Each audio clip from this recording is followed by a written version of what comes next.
This scripture where it says Jesus was testing Philip, but Jesus knew what was going to happen. It's not that Jesus had this miracle planned out. Jesus just knew that God was more than enough. Jesus knew that Daddy was bigger than the problem. Hallelujah. Yeah, that's all. It's not that Jesus had coordinated and planned out this thing to test Philip. But watch this. Here's the sad part. It gets preached that way.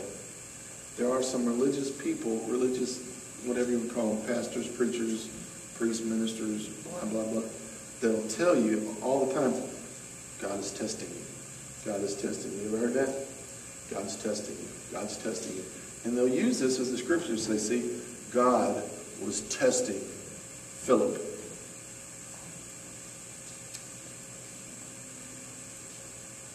You know that you're in James, right?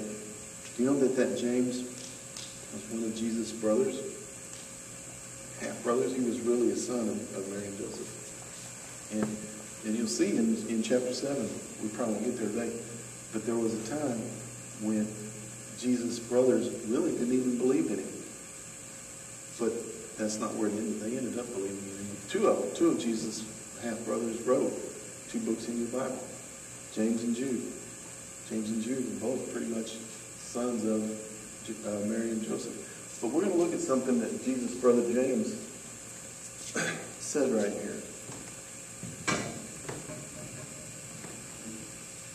Well, now this word test that we're going to read is the exact same word, but it's used in a very different picture. Well, I could just start in James chapter 1 and just preach this whole thing. But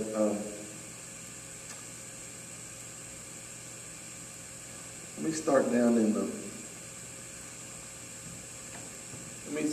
verse 5, and I'm going to paraphrase this. But if any of you lack wisdom concerning the situation that you're facing, okay? If you lack wisdom concerning your bills, or this huge crowd of people, or your health, or your relationships, if you lack wisdom concerning anything, let him ask of God, who give to everybody generously. Give them what? The wisdom you're lacking. If you don't understand a situation, ask God about it, and he'll give you generously the answer that you need to hear. Okay? He'll give it to you. But let the one who's asking, ask in faith without any doubting. The one who doubts is like the surf of the sea, driven back and forth, tossed to and fro, back and forth, back and forth, back and forth. Okay? And don't let that person expect that he's ever going to be able to receive anything. If you're one of these people that your thinker is, well, God is testing me and trying me, but God is my healer. And God, maybe he's good and maybe he's not. And maybe, God is love, but maybe God's putting me through this. And yeah, I know that by his stripes I'm healed, but maybe God is wanting me to be sick to learn something. So you toss to and fro, you're back and forth, just back and forth, back and forth. And it says right here, the brother of Jesus says, if that's the way you think, you're not going to be able to receive anything. You can't think both ways, back and forth, and be able to receive anything. Let's drop all the way down to verse 13. Listen. Let no one say when he's tempted, and that word tempted is the same word that was used over in John where it says, and he tested him. Same word. I think in Greek it's periazo. Tempted, tested, tried, scrutinized. Let no one say when he's tested, I'm being tested by God. God can't be tested, tempted, or tried by evil, and he himself does not test anyone this way. You've got to see both sides of this until you can get the picture. God doesn't tempt you. God doesn't test you. God doesn't try you. God is not the one bringing bad situations in your life to teach you a lesson. Notice this. When Jesus tested, it says tested Philip, Jesus wasn't the one bringing in the crowd. I mean, Jesus wasn't creating the bad circumstances.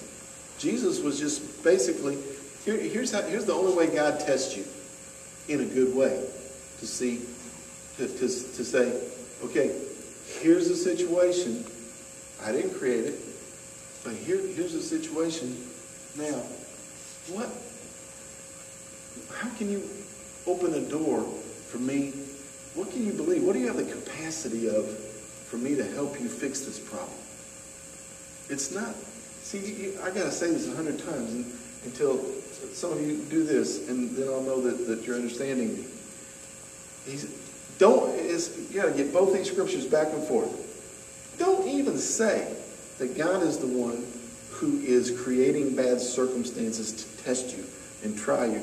Don't even say God's the one who's putting you through a bunch of crap, if you can say that in church. Okay? Turn the page.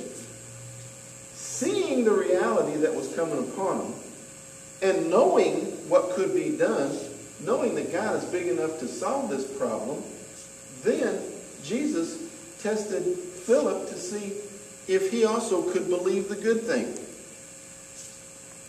Philip, there's a lot of people. It's a huge crowd of people. In parentheses, I know that God's big enough to handle this. So here's the test. Philip, how are we going to feed them? That's completely different. See, that's a good thing.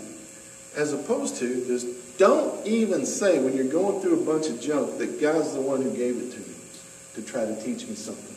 No. You say, all right, if you're facing a physical situation right now, and somebody here in the crowd I think is, this is a good example. You could go to the wrong church and some preacher will tell you, well, God's the one doing this to you to test you. See? And that's what James is saying. Don't even say that. Now, Jesus would say it this way. Yeah, here's how Jesus would test you. Yeah, that's not good. That's not good. But by my stripes, I provided healing. Now, what do you believe? You see, that's kind of I don't know if that made sense to anybody. That would be like the only, I don't even like the word, the test. It's like, Jesus is saying, I'm pretty much limited to what I can do for you. It's basically up to what can you receive. What do you have the capacity to believe and receive? That's the test. It's not that God created your health problems to teach you something. The test is, look, here's the medical facts. The test is, but I provided you healing. So now what do you want to do about it? How are you going to feed these people? How are you going to pay these people? How are you going to believe for your healing? Well, maybe I'm the only one. Maybe I'm preaching to myself and I'm the only one that this even makes sense to. When you're going through a bunch of junk, don't even believe that God is the one that's created this situation. That's what James said. Don't even say God is the one tempting you. Don't even say that. Turn the page. Go back to where Jesus said, I see the bad situation, and he tested Philip like, how can we deal with it? And that's what's facing some of you. You're facing health problems and financial situations. And here's the test, because Jesus is not going to come in and take over and just control all the little multi-details of your life.